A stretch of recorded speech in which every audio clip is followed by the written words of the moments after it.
दोस्तों, आज आपसे एक सीधा और दिल को झकझोर देने वाला सवाल पूछना चाहता हूँ। क्या आज के दौर में साल 2026 की इस कमर तोड़ महंगाई में कोई भी इंसान सिर्फ RS-1000 महीने में सम्मान से जी सकता है?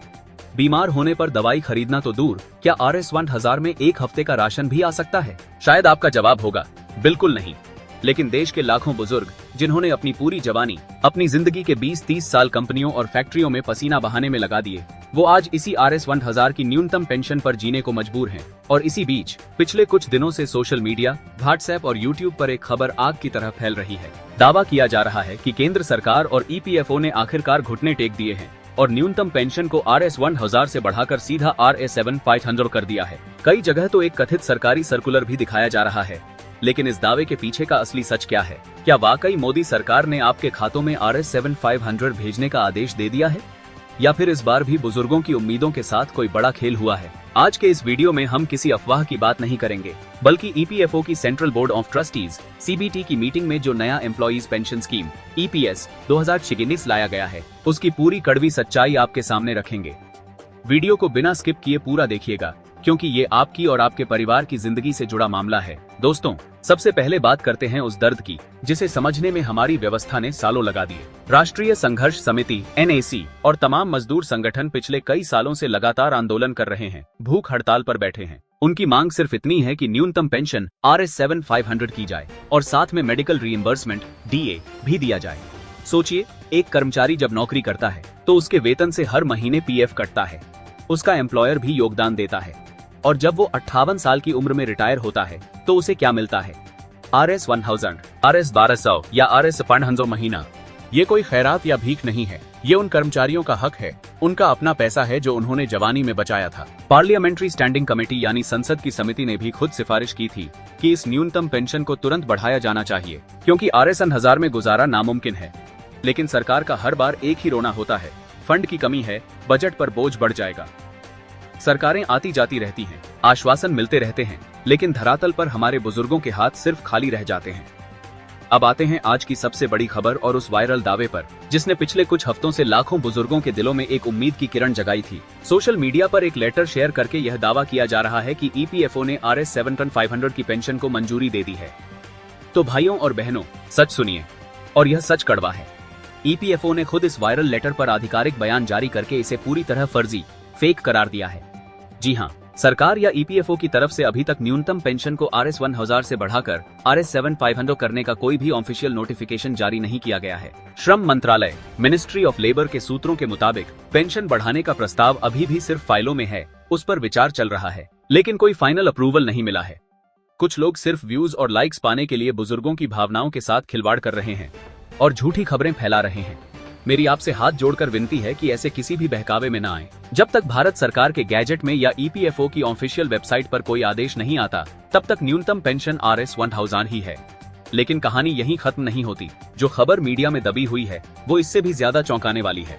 हाल ही में EPFO के central board of trustees CBT की बैठक हुई है, जिसमें social security code on social security के तहत एम्प्लॉइज पेंशन स्कीम 2024 EPS 2026 के नए नियमों को मंजूरी दी गई है। और इस नए पेंशन स्कीम ने जानकारों और पेंशन भोगियों की चिंता को और बढ़ा दिया है। एक्सपर्ट्स और मीडिया रिपोर्ट्स जैसे द हिंदू का कहना है कि यह नया EPS 2036 का ड्राफ्ट काफी हद तक मनमाना और अपारदर्शी है। इसमें क्या क्या बदलाव किए गए हैं, ध्यान से सुनिए।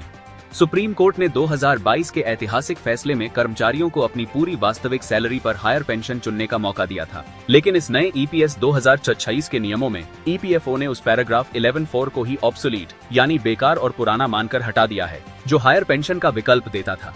कर्मचारियों की मांग थी कि PF योगदान के लिए जो RS-15,000 की सैलरी कैपिंग वेज सीलिंग है, उसे बढ़ाकर RS-21,000 या RS-25,000 किया जाए, ताकि पेंशन का बेस बढ़े। लेकिन नए नियमों में इस सीलिंग को बढ़ाने का कोई जिक्र नहीं है। यह आज भी 11 साल पुराने नियम यानी RS-15,000 पर ही टिकी है।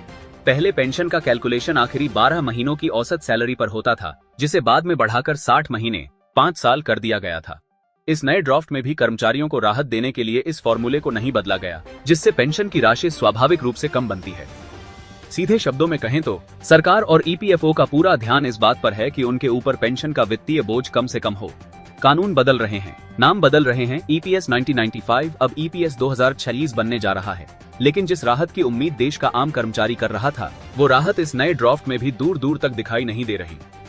तो फिर अभी की ग्राउंड रियलिटी क्या है? सुप्रीम कोर्ट के आदेश के बाद जिन लोगों ने हायर पेंशन के लिए आवेदन किया था, उनके स्टेटस का क्या हुआ? चलो वो डेटा भी मैं आपको बता देता हूँ। करीब 17-48 लाख लोगों ने हायर पेंशन के लिए अप्लाई किया था।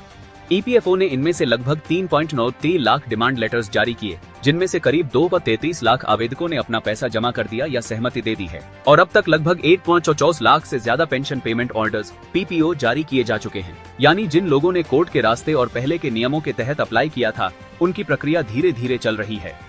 लेकिन जो करोड़ों सामान्य कर्मचारी हैं, जो आने वाले समय में रिटायर्ड होने वाले हैं, उनके लिए स्थिति अभी भी धुंधली बनी हुई है। ट्रेड यूनियंस और मजदूर संगठन इस नए EPS 2026 के ड्राफ्ट का कड़ा विरोध कर रहे हैं, क्योंकि उनका मानना है कि बिना हितधारकों स्टेक होल्डर्स से बात किए यह नया नियम चुपके से थोपा जा रहा है। दोस्तों, आखिर में बस इतना ही कहूंगा कि हमारे देश के बुजुर्गों ने अपनी पूरी जिंदगी इस देश की तरक्की में, फैक्ट्रियों के पहिए घुमाने में और दफ्तरों की फाइलें चलाने में खपा दी।